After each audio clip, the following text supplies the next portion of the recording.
I'm Chris. I'm Neil. And I'm Stargate Pioneer, and we're the hosts of the Starling Tribune podcast, A podcast member of the Gonna Geek Network. Just like the show you're listening to now. The opinions expressed are those of each individual. Check out all the other podcasts at GonnaGeekNetwork.com. And get ready, because geekiness begins in 3, 2, 1.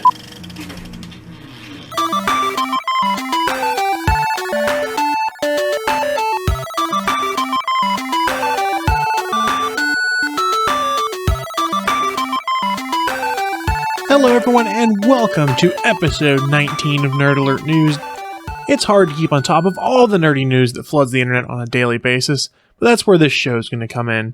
I'm going to do all the hard work. I'm going to find the news that you need to know. Basically, I'm going to be your source for all the things good and nerdy that you have to know.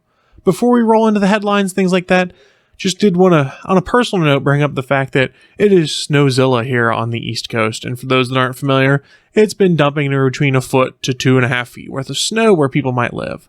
Myself, I got about 23 inches worth of snow that I've spent the last 2 days shoveling and moving around. As such, I'm a little beat up today. So this episode of Nerd Alert News might not be as long as normal, but that's okay because there's still some really cool stuff that we're going to cover in this week's headlines.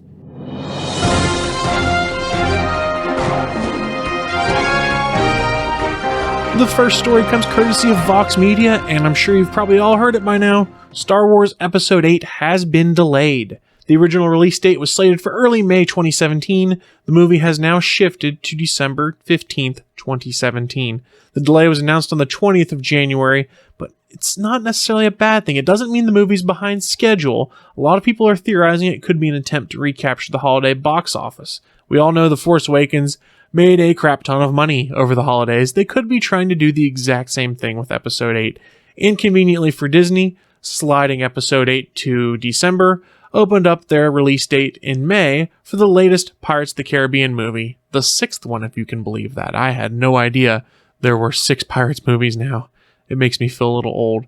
Now, personally, you know me, I like my conspiracy theories, and so does the internet. There's been a few rumors abounding on the internet that this slide right was also in part to accommodate some script rewrites that might be going on with Episode VIII. The rumors I've read have said that some folks at Lucasfilm and Disney were kind of surprised just how much people had become taken with the new characters such as Rey and Finn and Poe that were introduced in Episode VII. In the original Episode VIII script had a little more emphasis on Luke and Leia and some of the older characters we've met. The current conspiracy theory going around is they're doing some rewrites to make sure that our newer characters are included more in Episode VIII. I've seen this in a few places. I'm not sure I buy that rumor because Episode 7 was all about introducing us to new characters that we were going to fall in love with and want to see how they progress from there. I can buy there might be some minor script rewrites or things that are going on to reflect some changes or some audience reactions from Episode 7. That is entirely possible. Regardless, I'm not worried that Star Wars is shifting right a few months. I don't see it as, oh my god, Star Wars is in trouble like some people are saying. I see it as, hey, Disney's taking their time, they're doing the right thing, and conveniently by doing the right thing, they'll release in December where they just made a bankload of money off of the last Star Wars movie. So if you're worried, don't be worried. I think Episode 8 is going to be just fine, but we've got a while to wait. Just stay tuned here. As I hear more updates, I'll make sure you guys are in the know.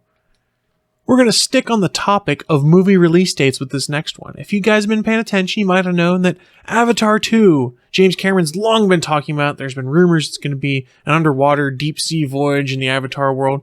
Well, it has been slated to be coming out in December 2017. You might see where this is a problem. You've got Avatar that would potentially be going face-to-face with Star Wars Episode 8.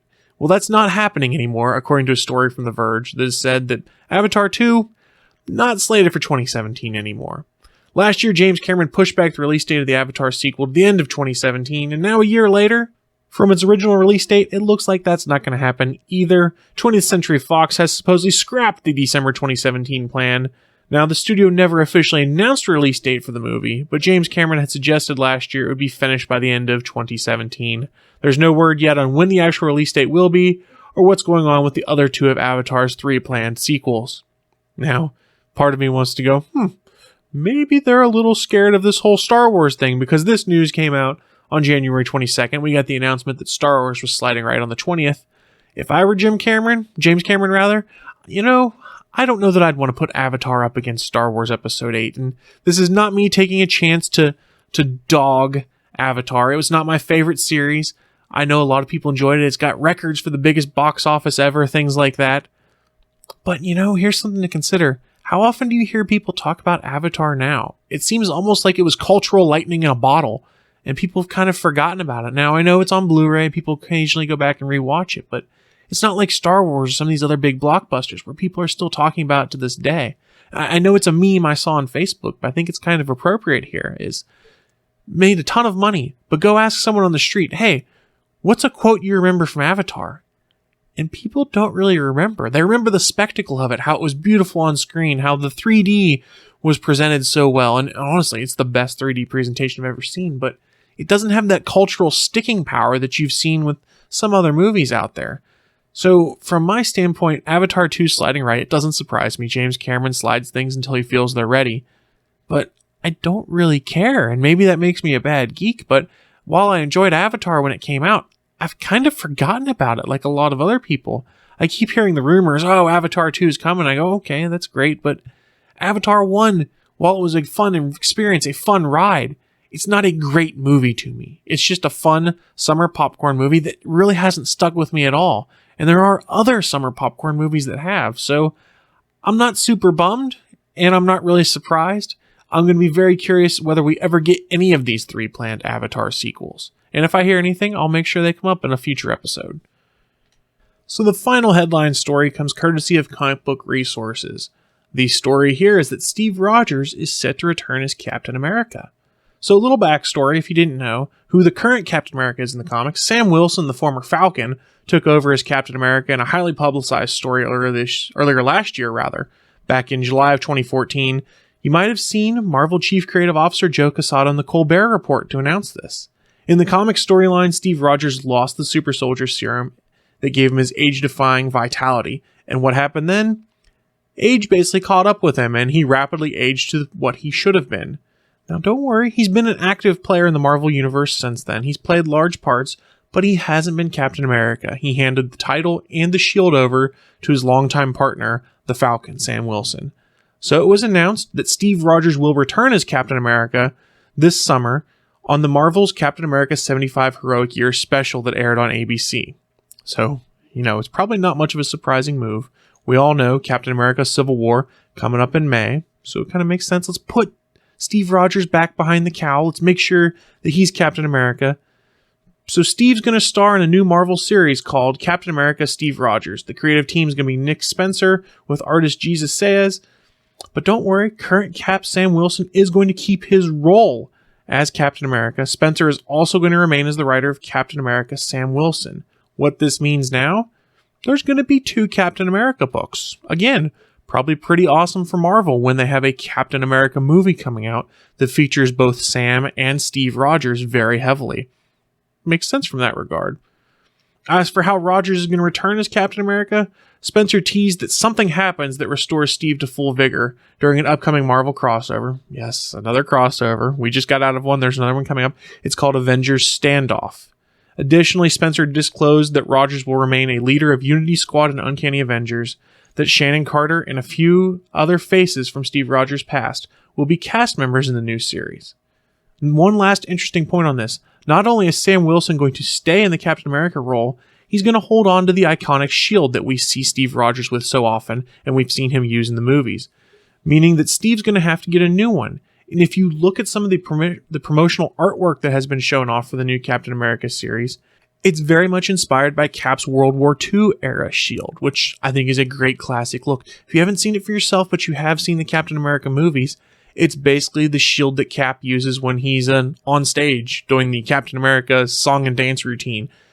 Cap's going to have a shield of a similar shape, but it looks like it's going to have a bit of a different paint and color scheme. If you want to see more, go check out the show notes over at shownotes.nerdalertnews.com. You can find this article in there. Go check out the awesome sample artwork for what is going to happen. Now, as for me, like I said earlier in the story, I'm not shocked they're bringing Steve Rogers back as Captain America. What surprised me really is the fact that they're going to have 2 Captain Americas. I'm not at all opposed to it. I think it's really cool. I've enjoyed the bits and pieces I've read of Sam Wilson's run as Captain America.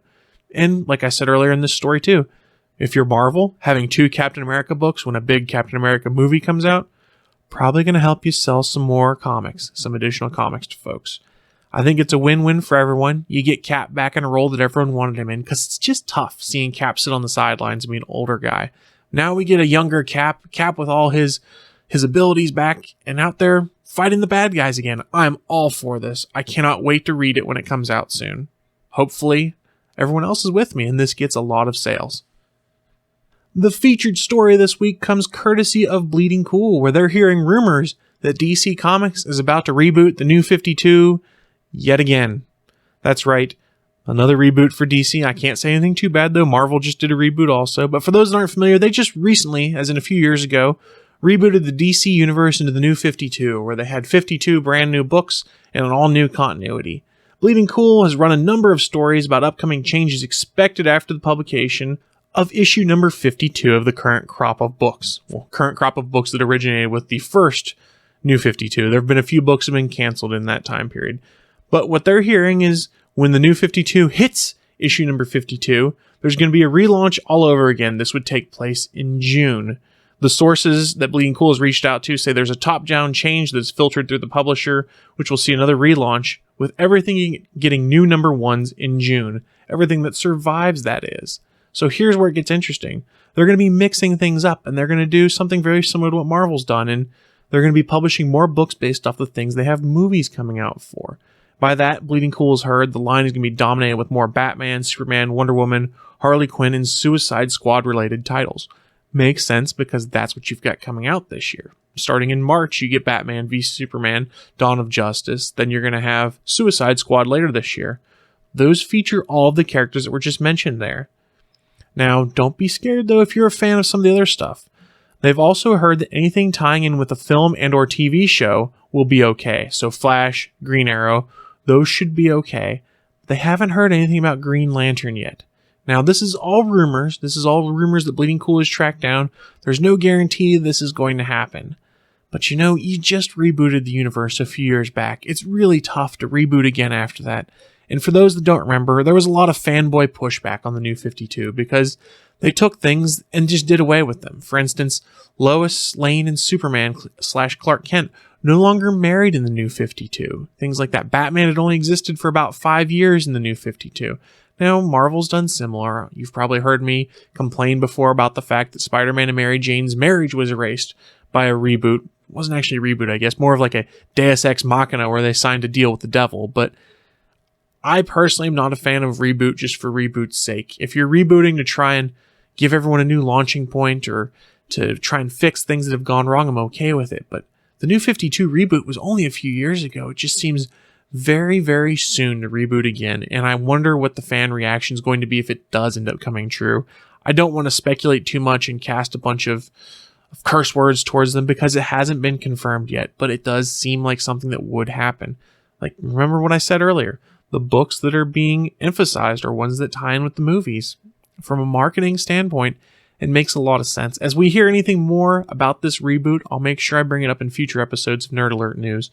But I did want to bring it up now with the caveat being it's a rumor. Now, I haven't been reading a ton of DC books lately, but anyone listening who does love the DC comics as of right now, they love the things they're reading. Let me know what you think about this proposed reboot that might be happening for the New 52. You can send that over to me at Nerd Alert News. Go to the website and you can find ways to contact me there. It's in all the show notes, things like that. I would love to have your opinions of what this reboot means going forward. As I wrap things up, I did want to give a friendly reminder though. If you want any more details on any of the stories I've covered this week, you can head on over to shownotes.nerdalertnews.com. You'll find all of our show notes embedded as a Google document page on there. You can read any of them. You can see all the stories I've reported on this week. If you want to get in touch with the show, there's a lot of ways to do so. Easiest way, head on over to nerdalertnews.com. You'll see the show notes there, which give you all my contact methods. Send me an email, nerdalertnews247@gmail.com. Tweet at me, @nerdalertshow, or go to facebook.com/nerdalertshow and post your comments there. If you enjoy the show and like hearing the news stories that I bring you each week, I would really encourage you head on over to iTunes, leave us a review there. It's really helpful for stuff. We've got 3 reviews right now. I'd love to see a few more on there so the ratings start showing up within iTunes itself. as it's a great way to bring in some new subscribers. But I think that's going to wrap up this latest installment of Nerd Alert News, but don't worry, I'll be back soon with your next Nerd Alert. You've been listening to Nerd Alert News. For more information, head on over to nerdalertnews.com.